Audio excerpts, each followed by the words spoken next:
The autumn sun dipped low in the sky, painting the city park in shades of amber and gold. Children's laughter floated across the crisp air, mingling with the crunch of fallen leaves under little shoes. Parents sat scattered across benches, chatting, scrolling on phones, or simply enjoying the moment of peace while their kids played freely. Amid the cheerful chaos, a sleek black SUV pulled into the lot. The car doors opened with a quiet hum, and out stepped a woman whose presence made heads turn, not because she wanted them to, but because she carried herself with the quiet authority of someone who ran empires. Her name was Vivian Hale, a CEO in her late 30s, head of a multinational tech company that people read about in Forbes and financial magazines. But today, there were no board meetings, no investor calls, no presentations. Today, she was just a mother, though even that felt complicated. She walked around the SUV and gently opened the back door. A little girl sat there, clutching a worn-out stuffed bunny. Her name was Clara, 6 years old, with big brown eyes that always seemed to be holding secrets. She had been mute for almost 3 years. Doctors said there was no physical problem with her vocal cords, it was psychological. Trauma, perhaps, though Vivian could never pinpoint exactly what had silenced her little one. Vivian bent down, tucking a strand of her daughter's hair behind her ear. "We'll only stay for a little while, sweetheart," she said softly. "Just to get some fresh air." Clara didn't respond. She never did with words, but she nodded faintly. Bunny clutched close to her chest and slipped out of the car. As they walked toward the playground, Vivian felt the weight of eyes on her, not because she was famous, but because she was different here. The other moms in yoga pants and dads in hoodies didn't know her world of skyscrapers and mergers. She didn't quite belong, and Clara's silence only deepened that gap. Still, she lowered herself onto a bench and let her daughter wander toward the swings. On the far side of the playground, a man was crouched in the sandpit, building a crooked castle with a little boy who looked about the same age as Clara. The man's hands were rough, his jeans slightly worn, and there was a tiredness in his face that spoke of long days and little rest. Yet, when his son laughed, his entire expression transformed, warmth pouring out like sunlight. This was Ethan Brooks, a single dad. His wife had passed away 2 years ago in a car accident, leaving him to raise their son, Leo, on his own. He worked construction jobs during the day and picked up night shifts at a warehouse whenever money ran thin. Life wasn't easy, but Ethan had made a silent vow. No matter what, Leo would never feel the lack of love. Leo spotted Clara first. He scrambled up from the sand, brushing his tiny hands on his pants, and bounded toward her. "Hi," he chirped. Clara froze, clutching her bunny tighter. Leo tilted his head. "Wanna play?" Vivian instinctively rose from her bench, ready to intervene, to explain, like she always had to, that her daughter didn't talk, that maybe it was better to give her space. But before she could, Ethan's voice called out from the sandpit. "Leo, remember what we said about introducing yourself properly?" The boy spun around. "Oh, right." He grinned and held out his hand toward Clara. "I'm Leo." To everyone's surprise, including his dad's, Clara slowly extended her hand. She didn't speak, but she didn't retreat either. Vivian watched in stunned silence as the two children began to walk toward the swings. Leo jabbered away, words tumbling out without pause, while Clara simply listened, bunny pressed against her chest. Ethan dusted off his jeans and walked over to the bench where Vivian sat. "He's a bit of a talker," he said with a sheepish smile. Vivian gave a polite nod, her CEO mask sliding into place out of habit. "He's sweet." "She yours?" "Yes." "Clara. Pretty name." The silence stretched for a beat. Vivian wasn't used to small talk.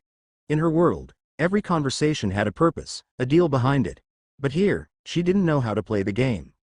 "She's quiet," Ethan said gently. Vivian's shoulders stiffened.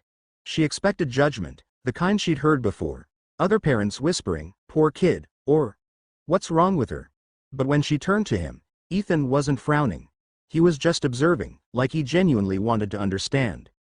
"She doesn't speak," Vivian admitted, her voice low, "not since she was 3.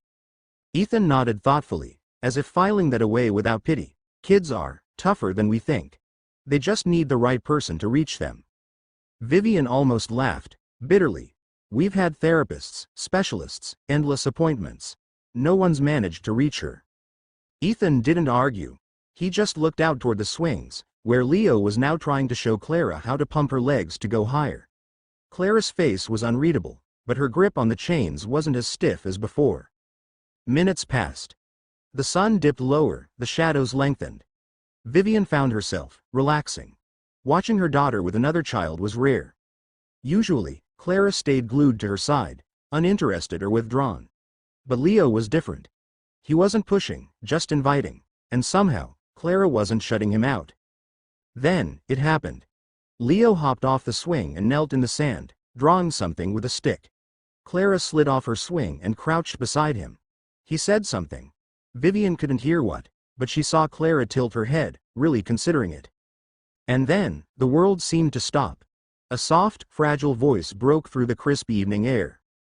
"Bunny." Vivian's heart lurched into her throat. She shot up from the bench, eyes wide, barely daring to breathe. Ethan, too, froze mid-step. He looked at Clara, then at Vivian. Did she just? Vivian's hands trembled. She hadn't heard her daughter's voice in 3 long years. She thought she might never hear it again.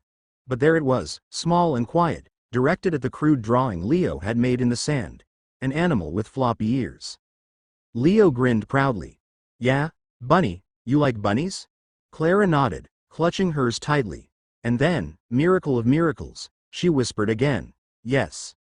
Vivian covered her mouth, tears flooding her eyes. She didn't care who saw. She didn't care that she was Vivian Hale, CEO of a billion-dollar company. Right now, she was just a mother watching her little girl rediscover her voice because of a boy with messy hair and a man who believed in kindness. When Clara and Leo finally wandered back, hand in hand, Vivian crouched down to meet her daughter's eyes. "Clara," she whispered, voice trembling, "you spoke." Clara looked unsure, almost frightened by her own words. She buried her face in Vivian's shoulder.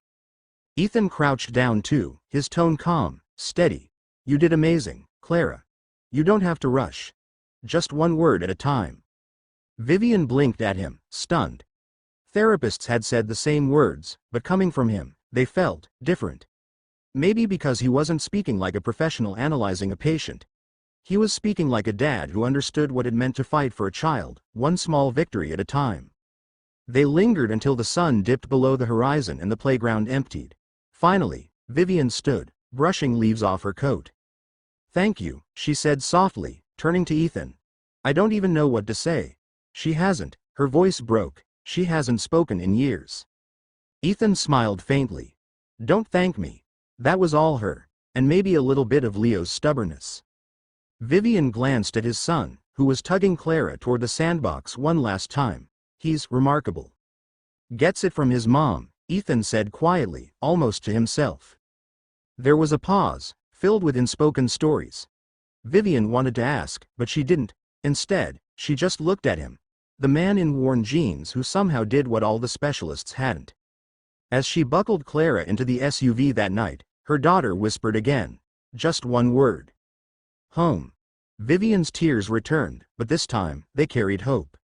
The next day, Vivian found herself back at the playground, SUV parked in the same spot. Clara was already tugging at her hand, eager this time. And across the park, Ethan and Leo were waiting. Waiting, as if they knew she'd come back. And for the first time in years, Vivian felt something stir inside her chest. Not just relief, not just gratitude, but the possibility of something more. Something she hadn't dared hope for. A second chance, at life, at love, at healing. And it all began with one word.